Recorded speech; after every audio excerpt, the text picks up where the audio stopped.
কেন আওয়ামী লীগকে নির্বাচনে অংশ নেয়ার সুযোগ দেয়া হবে না, এই যে প্রশ্নটি এখন তোলা হচ্ছে, এই প্রশ্নের সঙ্গে হাসিনার ওই প্রশ্নটার একটা হুবহু মিল পাবেন।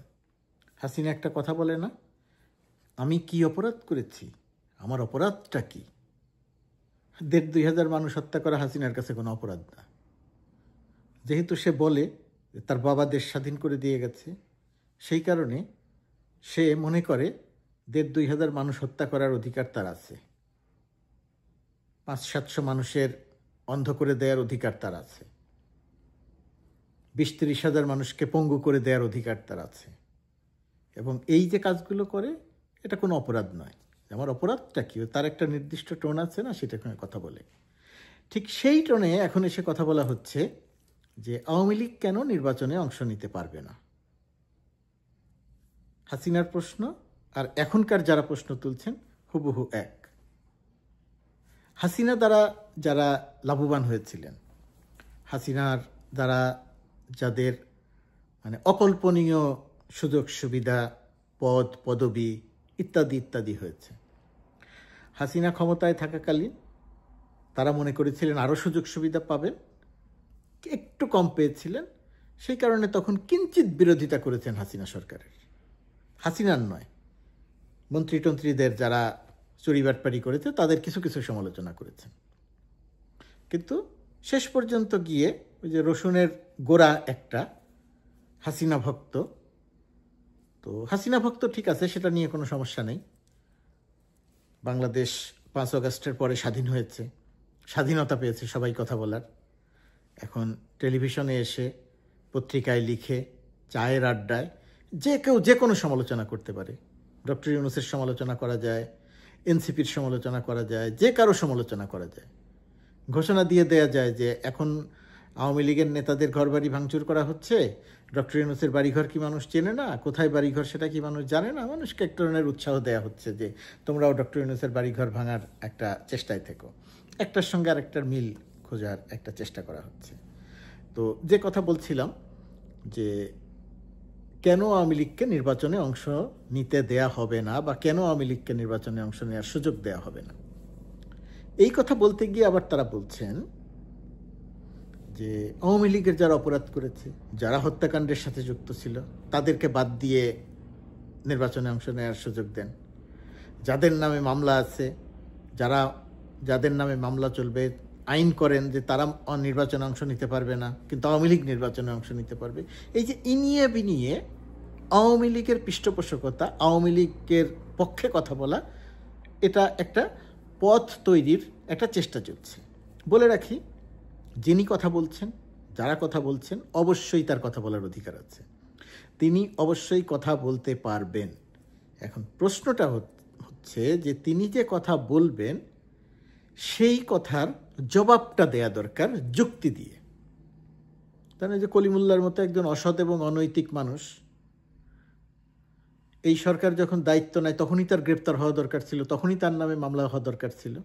কিন্তু অনেক সময় নিয়ে আস্তে আস্তে আস্তে আস্তে চলতে চলতে যখন এসে তাকে গ্রেপ্তার করা হলো, সুনির্দিষ্ট দুর্নীতির অভিযোগে তাকে গ্রেপ্তার করা হলো, কিন্তু ঘটনাটা ঘটে গেল যে সে যেহেতু সরকারের বিরুদ্ধে কথা বলছে, এই কারণে সরকার তার মুখ বন্ধ করার জন্যে তাকে গ্রেপ্তার করলো। কলিমুল্লা এমন কোনো চরিত্র না, কলিমুল্লার কথা দেশের মানুষ এমন কোনোভাবে বিশ্বাস করে না যে কলিমুল্লা কি গুজব রটালো, কলিমুল্লা কি প্রোপাগান্ডা চালালো, সেই কারণে তাকে গ্রেপ্তার করতে হবে বা সেই কারণে সরকার খুব বিব্রত হবে। কিন্তু ঘটনা একটার সঙ্গে আরেকটা মিলিয়ে কলিমুল্লা এই সুবিধাটা পেয়ে গেল।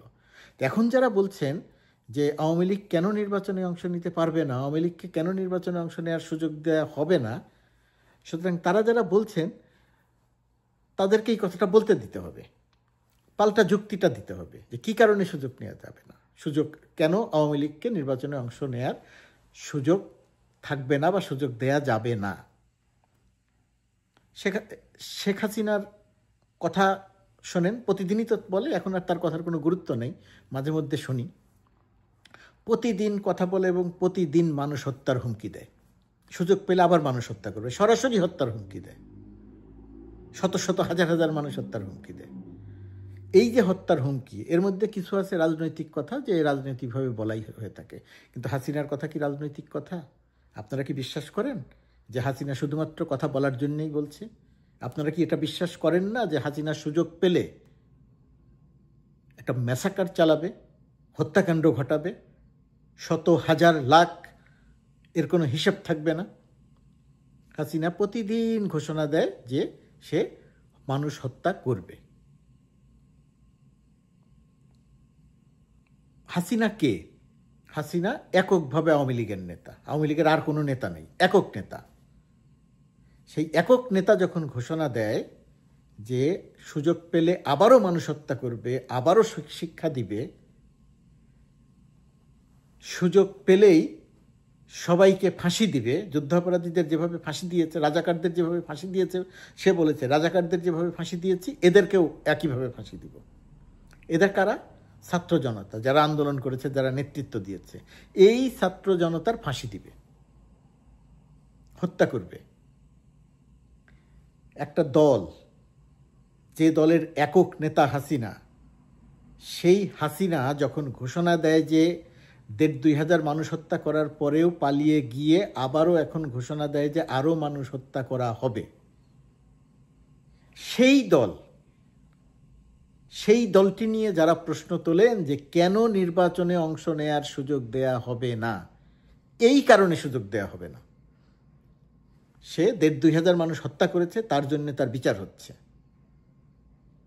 সুযোগ পেলে আবারও সে মানুষ হত্যা করবে, এই যে হুমকি, এই হুমকির কারণে আওয়ামী লীগ নির্বাচনে অংশ নেওয়ার অযোগ্য। বাংলাদেশে বিপ্লবের পরে পরাজিত শক্তি, এই কারণে আওয়ামী লীগ নির্বাচনে অংশ নিতে পারবে না। আওয়ামী লীগ মানে কি? শেখ হাসিনা মানুষ হত্যা করিয়েছে। আওয়ামী লীগের কারা হত্যাকাণ্ডে অংশ নিয়েছে? আইন শৃঙ্খলা যত বাহিনী সেদিন রাস্তায় ছিল, সশস্ত্র বাহিনী সেদিন রাস্তায় ছিল, তারা সবাই মানুষ হত্যা করেছে কম বেশি। সেনাবাহিনী কম গুলি করেছে, বিজিবি ব্যাপক হারে গুলি করেছে। বিজিবির যে গুলি করেছে, গুলি করে মানুষ হত্যা করেছে, যার গুলি করতে দেখা যাচ্ছে সে এখনও বিজিবিতে আছে। বিজিবিতে আছে বলে তার বিচার চলছে বলা হচ্ছে। এরা মানুষ হত্যা করেছে, এদেরকে দিয়ে মানুষ হত্যা করিয়েছে হাসিনা। আওয়ামী লীগকে ব্যবহার করেছে সরাসরিভাবে, অর্থাৎ সরকারি সিদ্ধান্ত অনুযায়ী মানুষ হত্যা করিয়েছে হাসিনা। আওয়ামী লীগ, রাজনৈতিক দল আওয়ামী লীগের নেতা কর্মীদেরকে দিয়ে মানুষ হত্যা করিয়েছে, অস্ত্র তুলে দিয়েছে। যুবলীগকে দিয়ে হত্যা করিয়েছে, ছাত্রলীগকে দিয়ে হত্যা করিয়েছে। এই যে যুবলীগ, ছাত্রলীগ, স্বেচ্ছাসেবক লীগ, আওয়ামী লীগ, যত সংগঠন আছে সবাইকে দিয়ে আওয়ামী লীগ মানুষ হত্যা করিয়েছে। তাদের যে কালচারাল উইং, এই মানুষ হত্যা থেকে শুরু করে অবৈধ নির্বাচন, রাতে ভোটের নির্বাচন, সব কিছুকে বৈধতা দিয়েছে। এই যে বৈধতা দিতে গিয়ে যারা সুযোগ সুবিধা নিয়েছেন, তারা এই প্রশ্ন তুলবেন যে আওয়ামী লীগকে কেন নির্বাচনে অংশ নিতে দেয়া হবে না, নির্বাচনে অংশ নেওয়ার সুযোগ দেয়া হবে না। এটা খুব স্বাভাবিক, তাদের জায়গা থেকে এই প্রশ্ন তোলারই কথা। কিন্তু মানুষকে যুক্তি দিয়ে বোঝাতে হবে যে এই কারণে আওয়ামী লীগ নির্বাচনে অংশ নিতে পারে না। কারণ আওয়ামী লীগ সরকার, শেখ হাসিনার সরকার মানুষ হত্যা করেছে, রাজনৈতিক দল আওয়ামী লীগ মানুষ হত্যা করেছে, রাজনৈতিক দল আওয়ামী লীগ মানুষ গুম করেছে, আওয়ামী লীগ সরকার মানুষ গুম করেছে, রাজনৈতিক দল আওয়ামী লীগের সরকার লক্ষ লক্ষ কোটি টাকা পাচার করেছে, অনিয়ম করেছে, দুর্নীতি করেছে। এখনো সে মানুষ হত্যা করতে চায়। এই যে অন্যায়, অনিয়ম, দুর্নীতি করেছে এবং এখনো মানুষ হত্যা করতে চায়, এরকম একটি রাজনৈতিক দল, গণ অভ্যুত্থানে পরাজিত রাজনৈতিক দল, পালিয়ে যাওয়া রাজনৈতিক দল নির্বাচনে অংশ নিতে পারে না। বলা হচ্ছে যারা অপরাধী তাদেরকে বাদ দিয়ে যারা অপরাধী নয় তাদেরকে নির্বাচন করার সুযোগ দেয়া হোক। এই যে কৌশলে যারা এই কথাটা বলছেন, তারা বলছেন কারণ তারা তো আওয়ামী লীগ দ্বারা লাভবান, এই কারণে তিনি সেটা বলবেন, তারা সেটা বলবেন।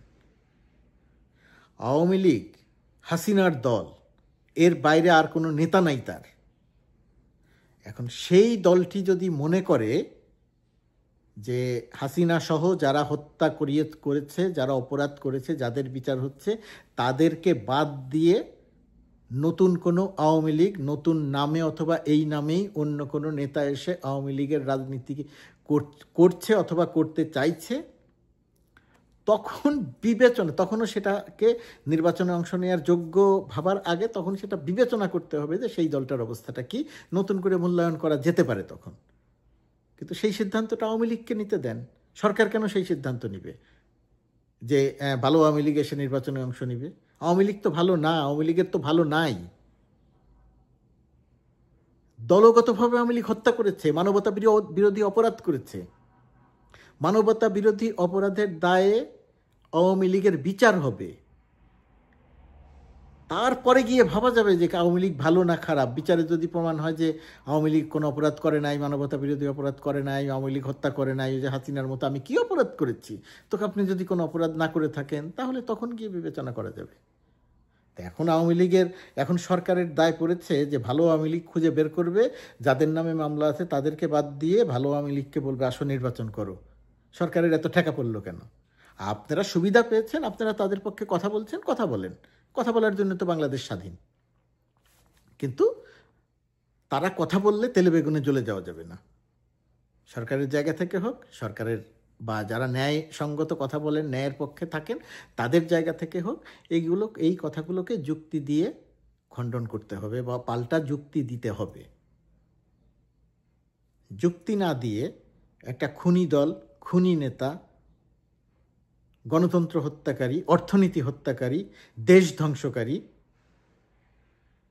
একটা দলের পক্ষে একজন কথা বললে তার বিরুদ্ধে যদি কোনো ব্যবস্থা নেওয়া হয়, তখন সরকার এবং গণঅভ্যুত্থানের যে শক্তি, সেই তাদের দুর্বলতার প্রকাশ পায়।